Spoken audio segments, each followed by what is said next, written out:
All right. So this video is about how to pull and generate the FLI metrics. FLIs is files lacking interaction. So the first thing we're going to do is we're going to go ahead and go to reports. I created a new FLI report for this.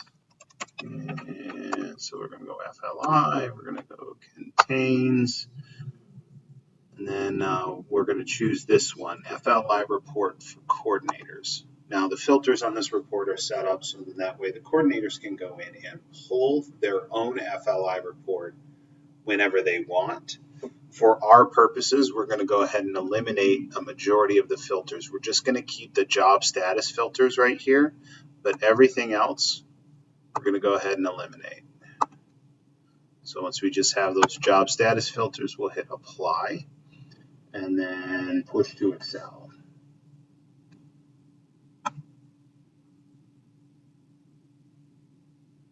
Okay. Wrong. So when we get our FLI report, it'll look a lot like this. What we're going to do is we're going to go ahead. I have this FLI metrics template that has company, coordinators, accounting, estimator, and data tabs at the bottom. We're just going to go ahead and select. We're not going to select the headers. We're going to select just the data and go ahead and select all of the data. And there's 1,500 lines in this report, so it is a good chunk of data. Make sure we get to the bottom. Do it again. I got fat fingers.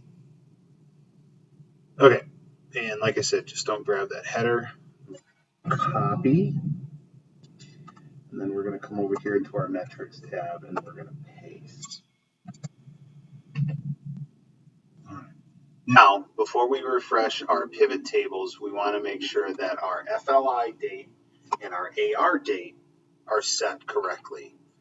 So for our FLI date, like obviously today's the 25th, so let's assume that for our purposes, we're pulling data for the report on the 30th. You're going to want to set your date to a week ago Saturday. So 9/21 would be the date we would want to put in.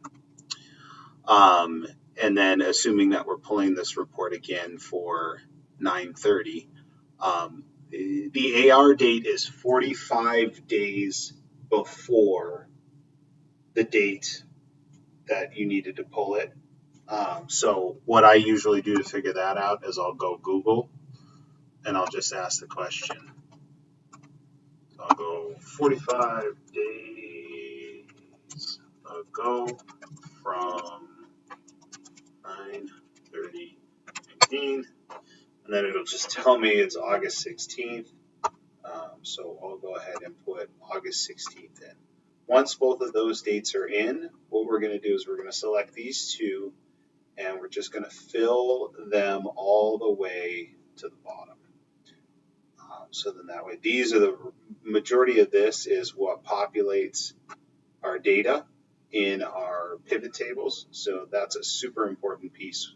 Just make sure that you're filling those down. And then what you're going to want to do is go in every single one of these tabs. You only need to select one of the pivot tables in there and just right click and hit refresh, and it'll go ahead and refresh the data set.